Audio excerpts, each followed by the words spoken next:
Olá, pessoal. A gente vai dar uma olhada hoje no conteúdo sobre falácias. É um conteúdo essencial para quem quer lidar com lógica, é um conteúdo essencial para quem quer lidar com argumentação e essencial para lidar com argumento em geral, porque falácia acontece todos os dias. A gente vai dar uma olhada num banner que tem diversas falácias e falácias conhecidas que tornam o trabalho da gente um pouco mais fácil quando a gente pensa que elas podem ser sintetizadas em um lugar mais curto. Não estão todas as falácias aí, porque não há um jeito fácil de sintetizar tudo, no sentido de que há um modo extremamente extenso de errar, dá para dizer assim. O que é falácia? Grosso modo, falácia é um tipo de argumento errado, é um argumento do qual as conclusões não derivam das premissas. Por isso que há sempre modos diferentes de fazer falácias. Então, a gente não vai a gente não vai conseguir sintetizar todas as falácias num canto só, porque sempre surgem falácias novas. Eu deixei aí já organizado no quadro para vocês e vou dar uma olhada em uma a uma para ficar um pouquinho mais fácil o nosso trabalho. Essa primeira falácia que a gente tem aí é a falácia do espantalho. A falácia do espantalho basicamente é você distorcer o argumento de alguém para poder atacar esse argumento. Naquelas linhas pretas ali embaixo, a gente vai dar uma lida, eu vou ler quase todas as vezes essas linhas, últimas linhas em negrito, para facilitar o entendimento do argumento, né? Depois de que João disse que devemos investir, mais em saúde e educação, Carlos respondeu dizendo-se estar surpreso de que João odeia tanto o nosso país que quer deixá-lo desprotegido ao cortar o orçamento militar. Vê, é uma falácia fácil de entender nesse sentido, porque o cara disse que ele queria investir mais em educação e saúde, e não disse que ele queria investir apenas em educação e saúde e descobrir o resto, deixar o resto descoberto. Ou seja, naquele detalhe do mais, o cara distorceu o mais e transformou em totalmente em apenas. Isso que é uma falácia do espantalho, porque num jogo rápido de discussão, pode parecer, às vezes, para o ouvinte, que o outro quis dizer realmente que tinha que investir tudo em saúde e educação e deixar as outras áreas descobertas. Então, a falácia do espantalho, no sentido que espantalho é feito para você, sei lá, bater nele, que está lá, né? A próxima falácia é a do declive escorregadio, já falei dela em outros momentos, mas ela é fácil de entender, quer dizer assim, você não pode aceitar que aconteça algo, porque senão a conclusão catastrófica vai vir em seguida. Após aceitar A, você aceita B, C, em um momento final, uma catástrofe grande acontece. Marcos afirma que se nós permitirmos o casamento de pessoas do mesmo sexo, em breve estaremos permitindo o casamento de pessoas com seus pais, com carros e até mesmo com macacos. Não deriva de aceitar pessoas com casamento do mesmo sexo que você vai casar com macacos, com carros. Ou seja, não há uma consequência lógica disso. Ou seja, você cria um pânico, um medo. Esses argumentos lidam muito com o medo, com o pânico, com as emoções. Ou seja, e geralmente com crenças muito enraizadas, né? A pessoa tem uma crença religiosa muito forte sobre como deve ser o matrimônio, então você apela para um medo de destruir aquela crença para poder tirar uma conclusão absurda, né? As pessoas têm, por exemplo, uma crença muito forte, muito enraizada no senso comum sobre drogas. Drogas é errado em qualquer circunstância. Então, você diz, se liberar o uso de drogas, logo em seguida, em pouco tempo, crianças vão estar utilizando drogas, as pessoas vão estar morrendo pelas ruas, vai ter uma pandemia de overdoses. Isso não segue da primeira linha. Né? Tanto é que nem todo mundo usa drogas, nem todo mundo ia querer usar drogas, mesmo que houvesse uma liberação. Enfim, a premissa está lá posta e depois ela é distorcida para poder ela ganhar uma dimensão que ela não tem. Por isso que eles chamam de declive escorregadio. Você aceitou a descida, você vai de vez embarca num argumento ruim. Esse argumento interessante da defesa especial é que o cara cria exceções para o argumento dele funcionar, né? Eduardo alegou ter poderes paranormais psíquicos, quando esses poderes foram testados em condições científicas adequadas. As habilidades não se manifestam. Eduardo se explicou dizendo que é preciso ter fé em suas habilidades para que elas funcionem. Ou seja, ele diz que tem poderes psíquicos, mas quando ele é testado não funciona. Então ele diz que não é preciso ter fé. Qual é a condição especial? Ter fé na habilidade para que ela funcione. Ou seja, ela não funciona o tempo todo. Então como é que você vai provar que ele está certo? Ele, se der errado de novo, ele cria outra condição. Ele muda as condições para que o argumento ele esteja sempre correto, em detrimento dos testes ou de situações que forem feitas. Os seres humanos constantemente fazem isso, né? A gente tem uma crença, a crença não funcionou em determinado momento, não, é porque não fez do jeito certo. Acusam, por exemplo, pessoas que são fãs das teorias comunistas, né? Nunca deu certo em momento nenhum da humanidade, dizem, por que não houve aquelas condições, etc, etc. Em um certo sentido, é uma falácia da defesa especial, né? Foi posta em aplicação, deu errado, não, mas deu errado porque não houve aquelas definições não foram feitas, etc. Tal, né? Tanto é também como a definição do livre mercado, do liberalismo, né? Que sempre diz, não, o mercado tem que ser livre, tem que ser livre, tem que ser... Quando acontece alguma coisa, como a pandemia, o governo intervém e diz, não, mas era para ter deixado o mercado reagir por si só, mas nunca deixa, nunca se deixa, sempre as circunstâncias sempre mudam, sempre as definições prévias mudam, enfim. Um argumento interessante também em seguida é essa da falácia do apostador, que eu já toquei em algum ponto, que é um argumento que fala basicamente de estatística, né? Se você jogar uma moeda para cima 20 vezes, né, vai ser muito difícil que ele dê cara o tempo todo. Vai ser muito difícil. Mas a cada vez que você joga, sempre há a chance de 50% de ser cara ou coroa. Ou seja, o que aconteceu antes não influencia no resultado individual de cada jogada. Por isso que eles chamam do falácio do apostador, porque foi feito baseado num jogo de cassino, né? A roleta deu vermelho 6 vezes seguidas, então Gregório afirmou que preto tinha que ser o próximo resultado. Passando a versão financeira do fenômeno da seleção natural, ele acabou perdendo todas as economias, né? O cara deu seis vezes. O cara falou, não, se deu 6 vezes, então a próxima é preta. Aportou preto, deu vermelho de novo 7 vezes, perdeu. Por quê? O que aconteceu antes não influencia no que está acontecendo agora. É um modo errôneo da gente pensar. Porque a gente pensa assim, né? Se deu 6 vezes, então na próxima vez já vai ser o resultado diferente. Como se 7 vezes fosse os 100%. Deu muitas vezes um fenômeno, esgotou a possibilidade de dar aquele fenômeno e agora só pode dar o outro resultante que restou. Isso é um tipo de pensamento falso. Não é assim que funciona o mundo em geral, só apenas baseado em uma espécie de estatística. O argumento da falsa dicotomia é a tentativa de apresentar apenas dois estados, como se não tivesse um meio termo. Não, em alguns momentos, as coisas funcionam por graus, ou seja, entre dois extremos há diversas possibilidades.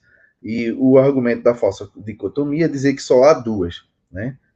Enquanto reunia apoio para o seu plano, que iria fundamentalmente diminuir o direito dos cidadãos, o Supremo Líder disse às pessoas que ou elas estavam ao seu lado ou estavam do lado do inimigo, né? O que a gente trata hoje, inclusive em política, de polarização, visa nesse modo, né? Como se só houvesse esse tipo de pensamento. Uma coisa, para dar um exemplo, quem já viu filosofia política comigo entende isso fácil. Por exemplo, você dizer que ou o cara é conservador ou o cara é de esquerda. Como se houvesse somente essas duas posições. Você não pudesse ser uma direita liberal, que liberal nos costumes também. Por exemplo, não pudesse ser uma espécie de esquerda que tem uma espécie de conservadorismo embutido nela de alguma forma. Não lida com problemas que a gente poderia chamar de identitários, de gênero, etc, etc. Há gamas de possibilidades entre um conservadorismo extremo e um comunismo, por exemplo, que são hoje é muito fácil a gente encontrar um conservador extremo, mas é muito difícil a gente encontrar um comunista extremo, né? São dois polos que entre eles há uma gama de possibilidades e às vezes hoje a gente está sendo tratado assim, né? Nem todo mundo é extremista de um ponto nem de outro e acaba sendo acusado disso, né? Vamos lá dar uma lida agora na falácia que vem lá em cima, logo ao lado, que é a falácia da causalidade. Essa é muito interessante, chamada também de falácia ad hoc. Ad hoc. Né? Se você colocar no mecanismo de busca, você vai encontrar. É presumir, essa acontece muito, uma relação entre dois fatos só porque um aconteceu antes e outro depois. Um acontece antes ou depois. Primeiro teve A, depois teve B. Então diz, então A é a causa de B. Nem sempre isso acontece. Isso é um erro, porque confunde correlação com causação, correlação com consequencialismo. Não tem uma coisa, relação direta com a outra, mas mesmo assim é acusado de ter causa. Vou mostrar o argumento dele, que é bem ridículo, para ficar claro, né? Ao apontar para um gráfico complicado, Rogério mostra que as temperaturas vêm aumentando nos últimos séculos, enquanto que o número de piratas vem diminuindo. Logo, os piratas causam resfriamento global, portanto, o aquecimento global é uma farsa. Ou seja, as temperaturas vêm aumentando no século, enquanto o número de piratas vem diminuindo. Então, ele vai tentar fazer uma correlação entre o número de pirata e o aquecimento global. Se houvesse mais piratas, o globo estaria mais frio. Então, o aquecimento seria errado. É um argumento sem lógica, logo, lógico, muito mal feito, mas ele foi cunhado assim para ficar claro o tipo de relação de causalidade. Né? Uma coisa não implica a outra. E a gente pode debater isso em outro momento. Né? Esse argumento é o extremamente utilizado, o argumento ad hominem, quando você ataca o homem, em vez do argumento da pessoa. Né? Após Sara apresentar um eloquente e convincente argumento para um sistema de tributação mais equitativo, Samuel pergunta à audiência se devemos mesmo acreditar em qualquer coisa vinda de uma mulher que não está casada, já foi presa e tem um cheiro estranho. Ou seja, ele quer elencar características individuais dela de não estar casada, estar presa e ter um cheiro estranho com falsidade do argumento. Ou seja, ele não está atacando o argumento, está atacando as características dela. Isso acontece muito, né? Isso é um dos estratégias que, inclusive, aparece no livro de Schopenhauer, chamado Como Vencer um Debate Sem Precisar Ter Razão, que o prefácio, inclusive, de Olavo de Carvalho, ele usa muito isso, né? Ele sempre ataca as pessoas em vez de atacar o argumento, o Olavo de Carvalho, porque ele não sabe se defender o argumento dele, nem destruir o argumento da outra pessoa. Ele prefere atacar a pessoa. É uma estratégia que ele ensina nos cursos dele, inclusive. E tem gente que gosta, acha isso racional, mas isso não tem nenhum tipo de fundamentação lógica. É apenas uma argumentação para tentar ganhar um debate de uma forma antiética, inclusive. O argumento da pergunta maliciosa, ele parece com o argumento ad hominem, uma espécie de vai na mesma esteira, né? Aí, porque é você fazer uma pergunta que força a pessoa a assumir e parecer culpada, logo ela vai precisar agora se defender em vez de ter que argumentar contra, ela vai ter que se defender, porque o argumento girou em cima dela, o ponto, o foco, o holofote virou em cima dela em vez do argumento. Ela vai precisar se defender e vai esquecer a argumentação e vai se lascar, né? Kátia e ela estavam ambas interessadas em Uberaldo e competiam pela atenção do mesmo. Um dia, quando o Beraldo estava por perto, Carter perguntou a Ellen, em tom inquisitivo, se ela estava tendo problemas com vício de drogas. Né? Então, Ellen agora vai passar a tentar se defender, em vez de argumentar contra ou disputar a atenção de Uberaldo, né? Ela vai, Uberaldo é um nome horrível, né? Vai ter que disputar a atenção de Uberaldo agora. Ela vai ter que se defender para dizer que não estava viciada em drogas, etc. e tal. Ou seja, uma pergunta maliciosa para desvirtuar o argumento. Ela é bem parecida com a de Omnem, porque ela tenta atacar uma característica pessoal da pessoa. Geralmente faz isso. O argumento agora do apelo à popularidade, né? Esse apelo à popularidade é basicamente dizer que porque muita gente faz alguma coisa ou muita gente não faz alguma coisa, que isso é válido, né? Na tentativa de justificar a existência de doentes, Henrique disse a Saulo que se tantas pessoas acreditam na existência dele, não há nenhuma outra explicação a não ser que eles existem de fato, né? Isso é um argumento que acontece, é uma falácia, aconteceu muito no Descartes chegou a debater esse tipo de coisa também sobre existência de Deus, né? Descartes, se eu não me engano, um filósofo daquela época, dizia assim, Montaigne, se muita gente acredita em Deus, então Deus deve existir. Isso é uma falácia, né? Porque há culturas em que não há Deus, não haveria Deus. Então, só pelo fato de muita gente acreditar, não quer dizer que uma coisa exista, a veracidade disso, né? Não é porque um determinado político tem muita popularidade que ele agora está certo. Não é porque determinada pessoa da mídia tem determinada popularidade que é porque o que ela falou está correto. Esse tipo de falha na argumentação não quer dizer que só porque algo é conhecido e sabido por muita gente que essa coisa agora existe ou é válida. É simples assim, esse argumento. E agora o argumento do raciocínio circular. É quando você tenta provar algo que você já acredita desde o início. Aí não dá certo porque você tem um retorno. Eu li um artigo hoje, um professor, um filósofo atacando outro argumento de um outro filósofo, saiu no matéria de jornal. Ele dizia que quando o cara estava tentando provar que a ciência era boa, argumentando com a ciência, ou seja, ele já tinha utilizado a ciência para poder provar que ela é boa. Ou seja, ele já tinha aceitado aquilo que ele queria provar, já estava de uma forma circular o argumento, né? A palavra de Zorbo grande é impecável e perfeita. É o que ele está assumindo, que ela é impecável e perfeita. E todos sabemos disso, pois ele disse no seu manuscrito que ela é impecável e perfeita. É muito complicado. É mesmo que você dizer que Deus existe porque está na Bíblia. Está na Bíblia e porque a gente sabe que a Bíblia é verdadeira porque Deus disse. Então é um argumento circular que não prova. Você teria que primeiro ler a Bíblia e chegar à conclusão de que Deus existe a partir da leitura da Bíblia, não partir do ponto de vista que ele já existe para ler e confirmar o que a sua crença. Por isso que é circular. É um tipo de argumento que não funciona de uma forma muito clara.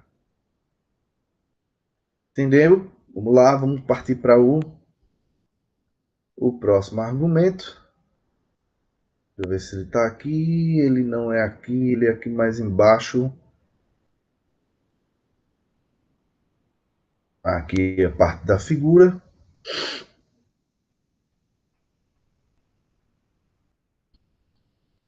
É o argumento de apelo à autoridade. Foi um argumento utilizado por muitos séculos, milênios na Idade Média.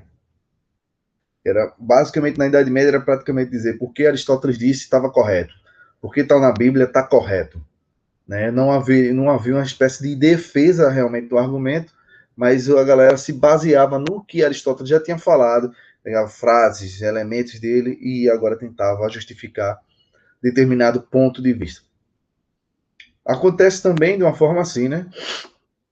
Isso acontece bastante em sala de aula. Eu levanto, sei lá, um argumento sobre gênero e alguém diz: eu vi que tem um cientista em Oxford que diz que esse gênero não existe. Portanto, gênero não existe. Porque o cara disse, ele é de Oxford. Um professor de Oxford. Ou seja, ele, na verdade, não está tentando destruir o argumento sobre a questão de gênero, ou se a gente pode classificar alguém em gêneros ou não. Mas está dizendo que um cara, porque ele é de determinada universidade que é respeitável, então, portanto, o argumento dele é verdadeiro. E não se segue isso necessariamente. Né? Lógico que a gente tem que apelar para cientistas, apelar para argumentos baseados em racionalidade, para quando a gente quer defender nossos argumentos, mas não quer dizer que só porque alguém é de determinada patente que é verdadeiro. Né? Não é porque Platão disse que é verdadeiro, não é porque Aristóteles disse que é verdadeiro. Enfim, esse tipo de argumento precisa ser demonstrado, não simplesmente aceito. Incapaz de defender sua posição, que a evolução não é verdade, Bob diz que ele conhece um cientista que também questiona a evolução. Ou seja, quando o cara, no evolucionismo, em vez de dizer, pegar um cientista que é famoso, por exemplo, e dizer esse cientista diz que a evolução não é verdade, portanto ela não funciona. Isso é uma falácia de apelo à autoridade. O de apelo à natureza é dizer que se algo é bom, é natural, então é verdadeiro. Né? Aí o vendedor de remédios passou pela cidade com sua carroça, oferecendo vários remédios naturais, como uma garrafa de água potável especial. Ele disse que as pessoas precisam ter medo de remédios artificiais, como antibióticos. Ou seja, tudo teria que ser um pouco natural, porque natural é verdadeiro, é bom, é válido, segundo ele. Eu já falei em outro momento também que esse argumento acaba tendo uma via de mão dupla, que, por exemplo, algumas pessoas usam o termo natural de forma ambígua, que também é uma falácia, que a gente vai ver, forma ambígua, ou seja, com dois sentidos. Muita gente religiosa diz que o sexo entre pessoas homossexuais, o sexo entre pessoas do mesmo sexo, não seria natural. O natural seria o heterossexual. Só que isso, quando ele fala de natural, na verdade quer dizer da religião dele. Ele não está dizendo natural, de natureza, propriamente dito. Mas aí outras pessoas apelam para esse termo natural e dizem que um número gigante de espécies há o sexo entre animais do mesmo sexo, né? A relação sexual entre animais do mesmo sexo, portanto, o sexo acontece na natureza, é natural, e se é natural é bom, logo a homossexualidade também precisa ser aceita. Né? Ou seja, esse tipo de apelo ao natural como bom acabou sendo uma bala trocada, né? De um lado religioso tenta dizer que o natural é o certo com o heterossexual e o outro vai dizer que o natural acontece na natureza, a homossexualidade acontece na natureza, também é natural, então, portanto, é boa. É um problema, porque o termo natural não justifica o ser bom em si mesmo. Né? É preciso outros elementos para tentar justificar essa questão de tem que ser aceitável ou não tem que ser aceitável.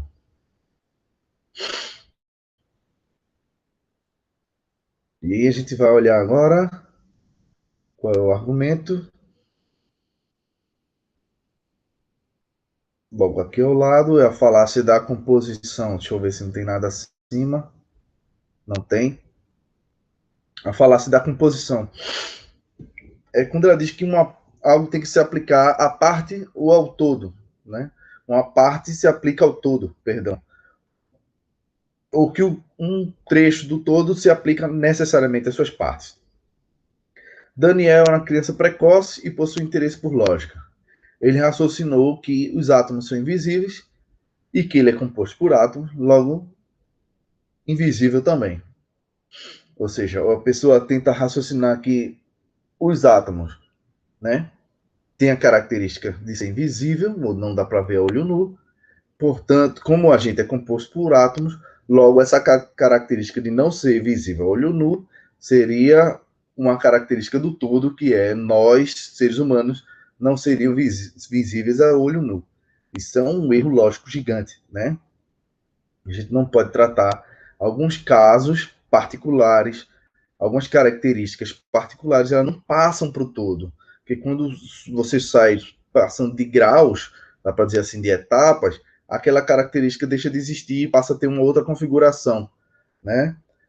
Então, você não pode passar, em muitos casos, uma característica do que é de uma parte para o todo, nem vice-versa, porque não dá certo. Não dá certo. É preciso sempre pensar se essa característica passa ou não para o todo. A falácia anedótica, ela é uma falácia que você quer utilizar uma experiência pessoal para poder validar ou invalidar determinado argumento. Mas geralmente é para validar esse argumento. Josué disse que tudo bem e tal, mas seu avô fumou tipo uns 30 cigarros por dia e viveu até os 97 anos. Então, não confie em tudo que você lê sobre meta-análise de estudos metodologicamente sólidos mostrando relações causais provadas. Ou seja, ele quer dizer que por causa de um caso, que o avô dele fumou por 30 anos, então fumar não faz mal. É o tipo de argumento que ele tenta provocar. Né? O cara bebeu por 40 anos e não morreu de bebida, morreu de acidente de trânsito. Logo, beber não faz mal. É um tipo de falácia anedótica, porque anedota no sentido de um caso, né? Um caso contado por uma pessoa específica, tentar invalidar um estudo científico. E não é assim que funciona. Quando o cara fala que fumar faz mal, ele está falando de fumar, em média, a partir dos estudos que foram feitos, causou um mal muito grande, um índice de morte muito grande. Portanto, é adequado que não se fume, né? Ou seja, uma pessoa que come muita besteira e tem muito problema, come muita porcaria, ela vai ter um problema de saúde. Se isso for generalizado, muitas pessoas que têm uma alimentação muito mal adequada vai ter problema de obesidade, vai ter problema cardíaco, circulação, etc. Vai dizer, ah, não, mas meu tio comia todos os dias coxinha com refrigerante no almoço e na janta durante 40 anos e morreu foi de uma queda de bicicleta. Portanto, comer porcarias não faz mal. É um tipo de argumento anedótico que um caso particular tenta invalidar um caso específico, um caso geral demonstrado, comprovado que tem outras origens. Então a gente vai dar uma olhada agora no argumento de apelo à emoção, que ele pode ser ao medo, ao ódio, à piedade, né? Quando um aluno diz, professor, eu não fiz meu trabalho porque meu cachorro comeu meu trabalho, o cara fez, sim, mas você tinha 30 dias para fazer um trabalho. O cachorro comeu ontem, porque você não fez antes e não entregou antes. Ah, mas é porque não deu, ou seja, está apelando para um ponto de vista emocional, para ver se o professor deixa passar aquele ponto, né? Ou seja, ele foi desorganizado, não fez o trabalho antes, deixou para a última hora, e talvez a desculpa tenha sido outra, ou está apelando para a piedade do professor. Lucas não queria comer o cérebro de sua ovelha com pedaços fatiados de fígado com couve-flor. Mas seu pai lhe disse que ele deveria pensar nas criancinhas pobres e famintas que vivem em países subdesenvolvidos, que nem mesmo têm o que comer, né? O popular, ele transformou aí mal popular dizer, a mãe sempre diz, não, a criancinha da África tá tudo com fome e você aí rejeitando comida, mas a comida tá uma porcaria. Aí você não quer comer, mas você pensa nas crianças que estão com fome e você tem compaixão e come a porcaria da comida do mesmo jeito. Há diversas formas de apelar para emoção, né? Em casais, por exemplo, o cara fala alguma coisa, diz assim, não, não vou sair hoje porque eu tô cansada. Você não vai sair porque você não gosta de mim. Ou seja, aí o cara vai sair, não se diverte, tem briga, mas saiu porque a outra disse que não gostava dele. E é um argumento muito pesado, é uma apelação muito forte, dizer que não gosta do cara da pessoa, logo não quer sair com essa pessoa. Não é essa a relação. O cara está dizendo que está cansado, está com preguiça, ou o que seja. E se vice-versa, né? Tanto faz. O casal que o pai, mãe, você pode encontrar esse tipo de apelação sempre. Mas geralmente são com pessoas mais próximas, né? Para poder ter o tipo de efeito desejado. O argumento, a falácia Tucock, é uma falácia que ela praticamente, em vez de você tentar contra-argumentar, você diz assim, tu também. O tu coque quer dizer tu também. Né? Nicole identificou que Hannah cometeu uma falácia lógica, mas ao invés de buscar melhorar suas afirmações, Hannah acusou Nicole de ter cometido uma falácia logo no início da conversa. Ela fez assim, eu cometi uma falácia, mas tu também. Ou seja, é sempre uma manobra para desviar o foco, né? A pessoa não tem uma contra-argumentação, mas diz assim, mas tu também fez isso, né? A pessoa está argumentando sobre, sei lá, que beber faz mal. O cara fala assim, mas tu também bebe. Sim, mas não tá dizendo que não deve, ele não faz, você está dizendo que faz mal. É um tipo de argumento que é sempre para desviar a contra-argumentação. O ônus da prova. Bernardo declarou que uma xícara está, nesse exato momento, em órbita ao redor do Sol, entre Terra e Marte. Uma vez que ninguém pode provar que ele está errado, então sua afirmação é válida. É um tipo de argumento que vai ao contrário do que é o que funciona. Né? Geralmente, o ônus da prova ele está em alguém que quer provar. Você está dizendo que, se você está dizendo que tem uma xícara voando por aí, você tem que provar isso. Não dizer que tem uma xícara voando por aí, como ninguém provou que está errado, então é verdadeira. Não é assim que funciona, né? Esse debate funciona muito entre religiosos e ateus, porque alguém diz, não, eu sou ateu, eu não acredito em Deus. O cara fala assim, mas então prove que Deus não existe. Não, eu não preciso provar que Deus não existe.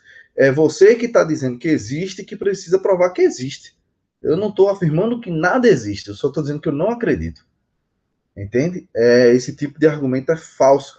O cara fala, então, como você não consegue provar que Deus não existe, então Deus existe. Entende? Que tipo de argumentação estranha. Assim, não, um ateu nunca conseguiu provar que Deus não existe, então Deus não existe. Deus existe de fato. É uma falácia do ônus da prova. Ela não se justifica por si só de uma pessoa não ter contra-argumentado que algo não existe, que agora essa coisa é verdadeira. Tá claro? Isso acontece muito em outros debates também, científicos, inclusive. O argumento escocês de verdade, ele é um argumento que ele sempre apela para uma espécie de pureza.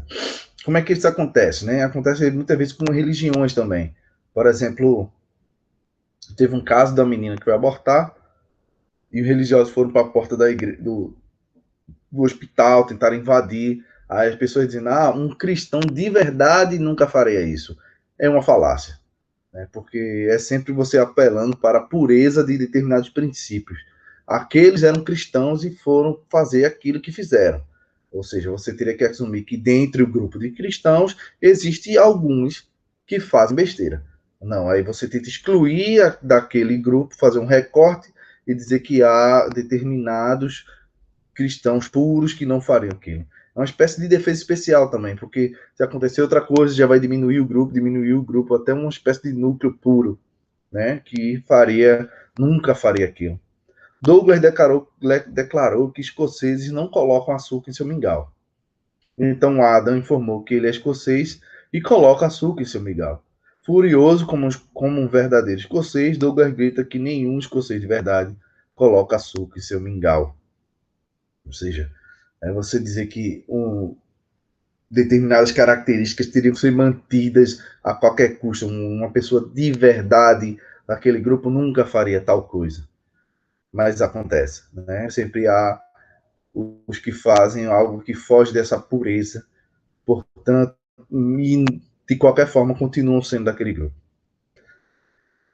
Essa falácia do atirador de Texas, né, como vai no exemplo aí falar, assim, o cara atira aleatoriamente, deu 100 disparos, caiu 30 pessoas, e ele escolhe somente aqueles 30 que ele acertou para dizer que ele é muito bom de mira.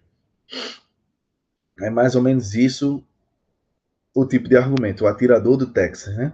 Um fabricante de refrigerante mostra que dos 5 países onde sua bebida é mais vendida, 3 deles estão entre os 10 países mais saudáveis do planeta, e por isso seus refrigerantes são saudáveis, né?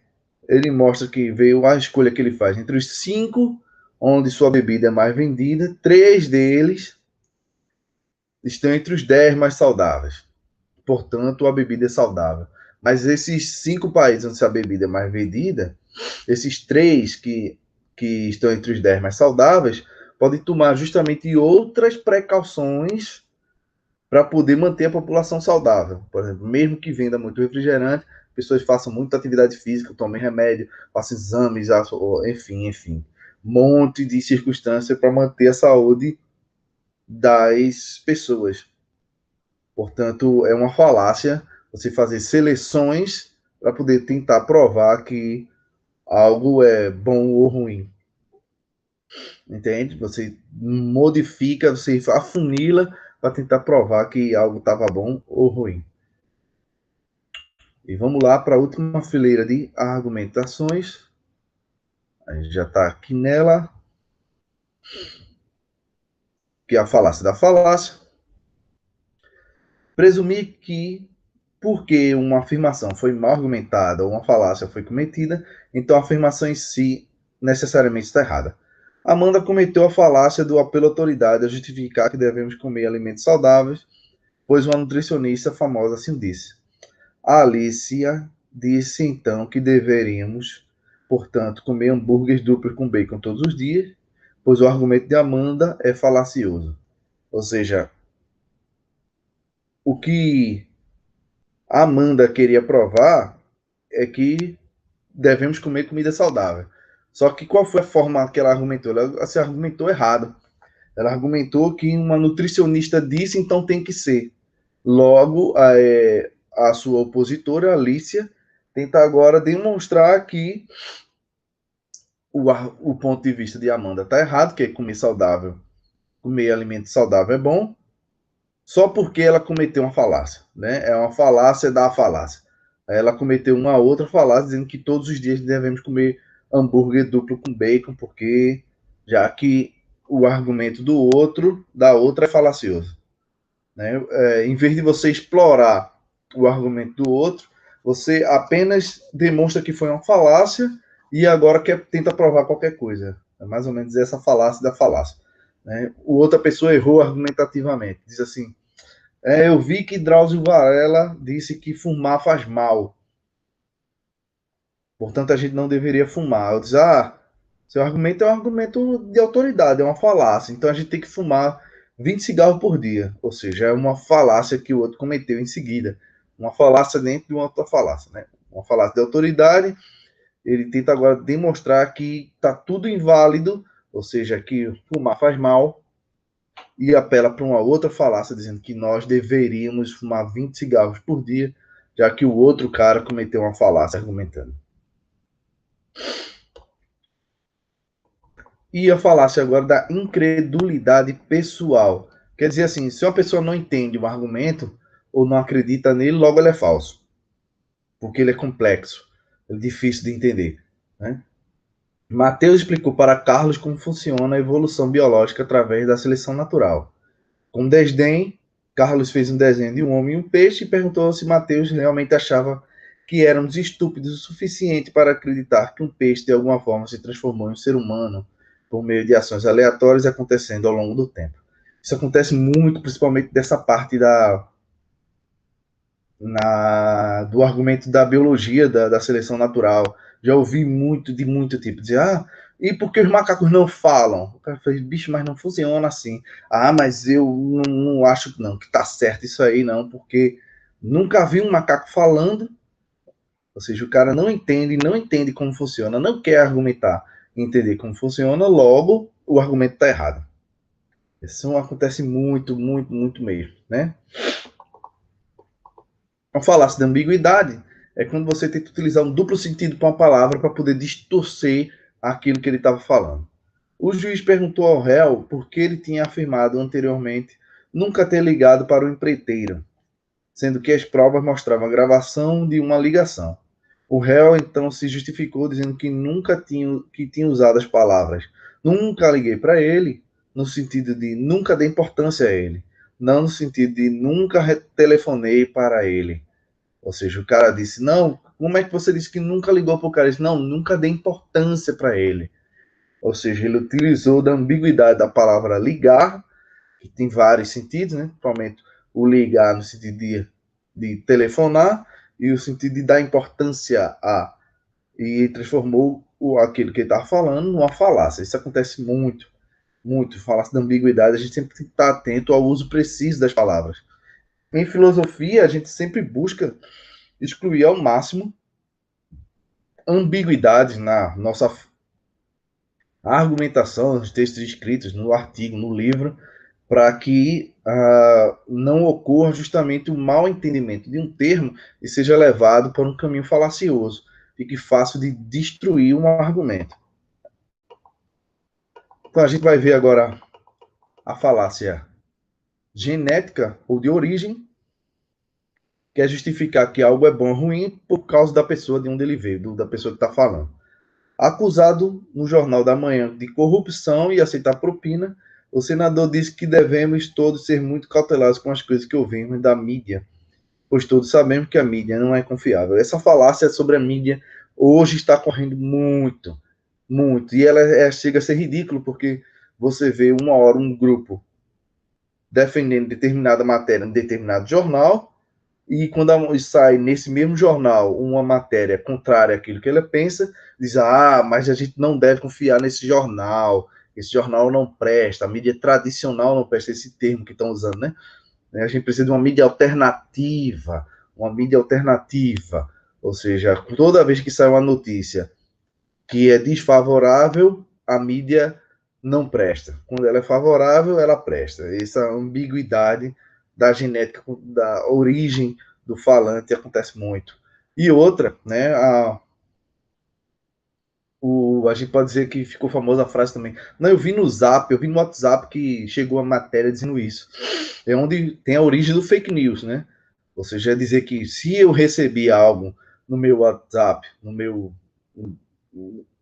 Facebook, ou o que seja, recebi direto de um grupo de pessoas confiáveis, logo é verdadeira. Por isso que a fake news tem tanta força, né? Tem tanta coragem de existir, porque geralmente você está num grupo de amigos, então os amigos não iam ficar mentindo para você.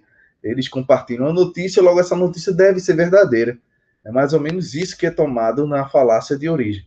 Por isso que isso funciona muito bem, porque pessoas de mais idade, com menos instrução, por exemplo, elas acreditam muito fácil naquilo que chega. Se chegou, fulano me mandou, então é verdadeiro. Eu li, estava ali, eu li as palavras todas, mas ele não entende que o modo como você pode criar um blog, um texto, o que seja, pelo fato de ter uma aparência parecida com um do jornal tradicional, isso não quer dizer que logo isso é verdadeiro. Ele não entende essa distinção. Né? Por isso que as fake news vão demorar um bom tempo ainda circulando por aí.